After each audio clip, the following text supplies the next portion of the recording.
Yeah, welcome to the show. Don't forget to like and subscribe. Subscribe if you're new, man. A new edition of Biker News. What's happening in the scene Monday through Friday at 8 o'clock a.m. Central Standard Time. Then go over to the live at MOTORCYCLEMADHOUSE.com. Listen on the radio.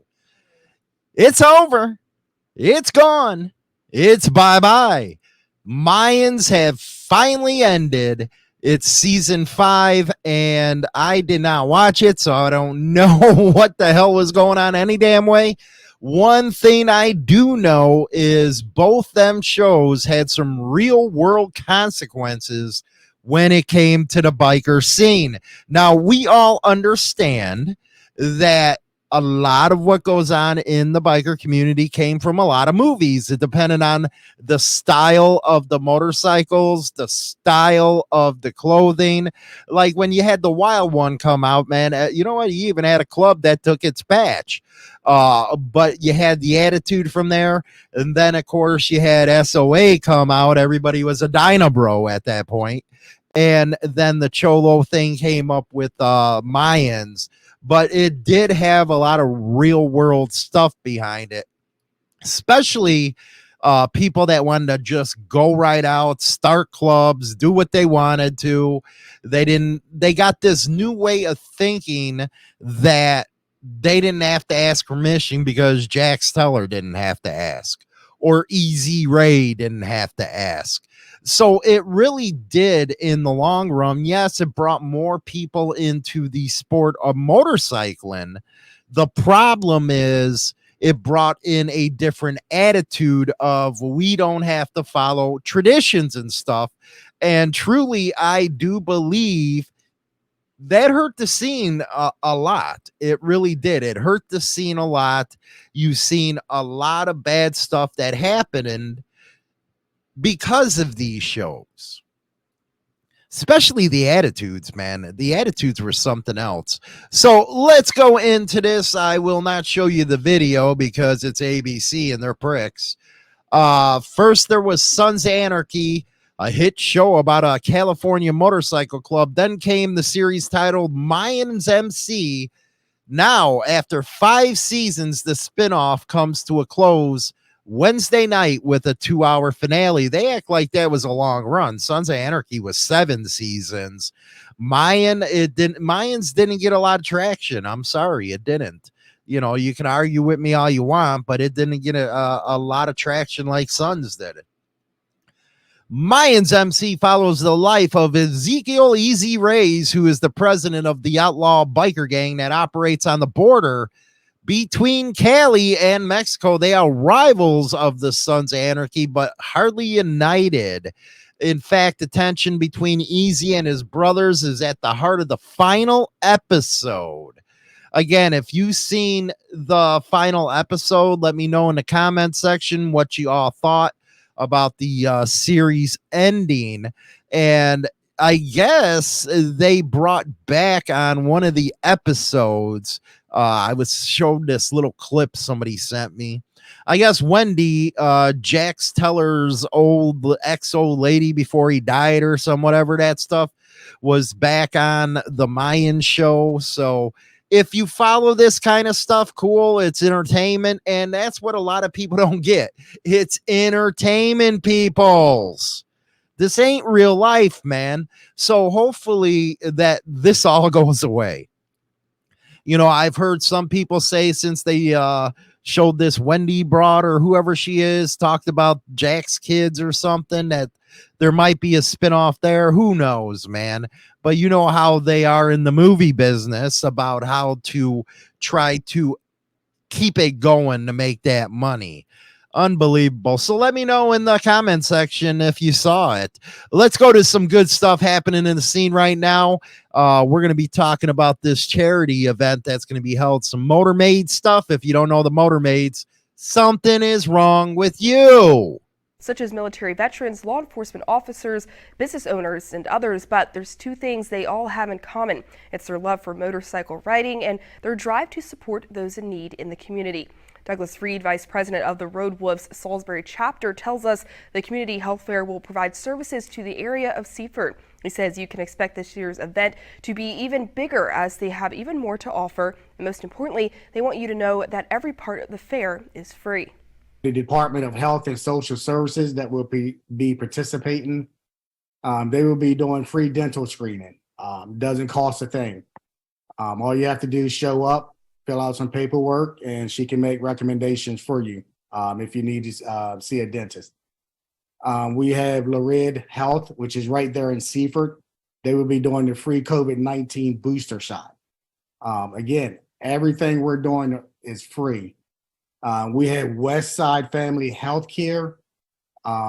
They can help families find insurance, or if you don't have enough insurance, they can make recommendations what to add, what to drop.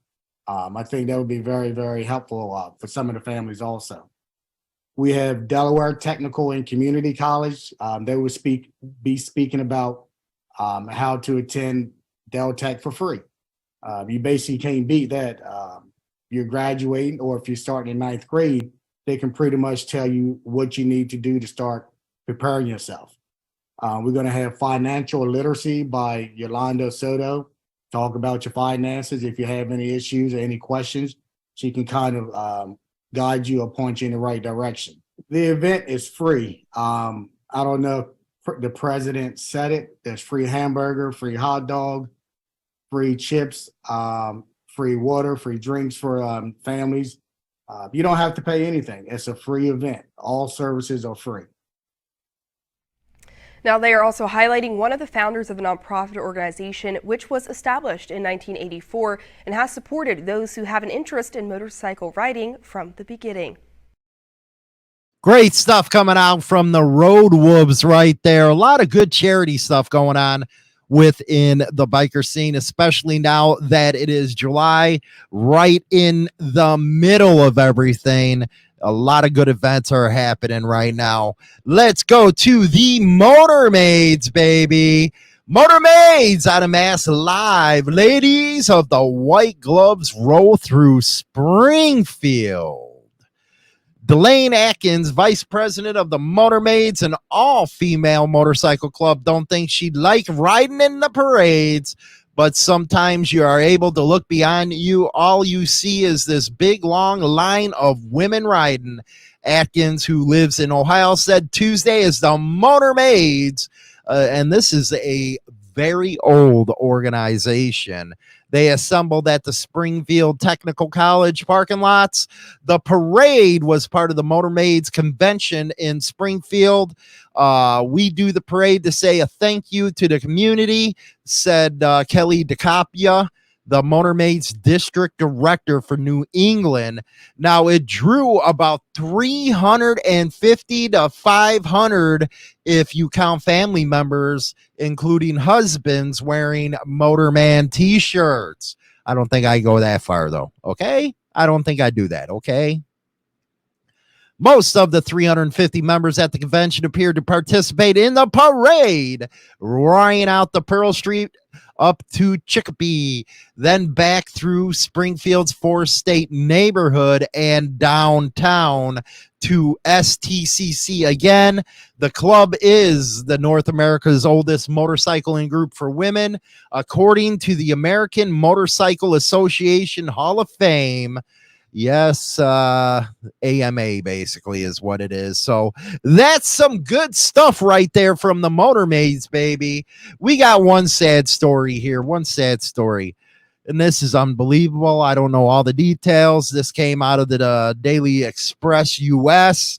6-year-old left paralyzed after what they say is a biker gang opens fire on family car in a road rage.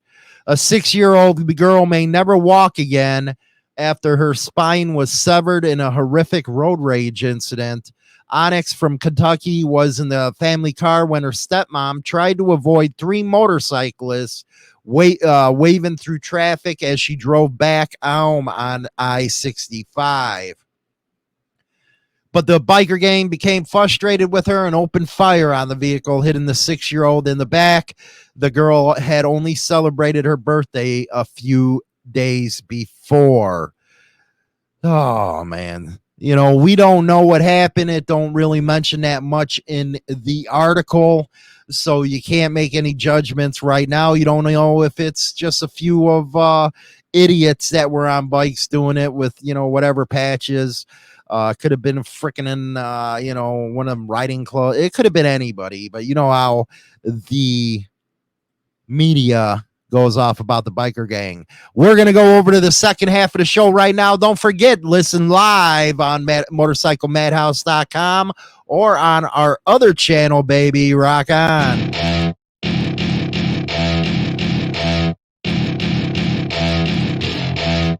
Join the Insane Throttle Members Only Club on YouTube or Spotify and receive exclusive content. Your membership in the Throttle Club helps keep the show going. Is an in-depth look at the trials and tribulations of street gang and motorcycle club life. This isn't the run-of-the-mill book that doesn't give the goods. This book will go into detail of events that actually happened. All materials in this book have been approved by those involved. There is nothing poetic, nor is there any price worth paying for the life we choose to live on the streets. James Hollywood Machikari, Brotherhood and Betrayal. Introducing the all-new service from Insane Throttle, Motorcycle Madhouse Radio. 24/7 and nothing but the best in 80s till today rock and metal, baby. And here's an added bonus. You can now listen to Motorcycle Madhouse Morning Show with Hollywood and Chinatown live on the air. Go to MotorcycleMadhouse.com and bookmark the radio station and get down with the king of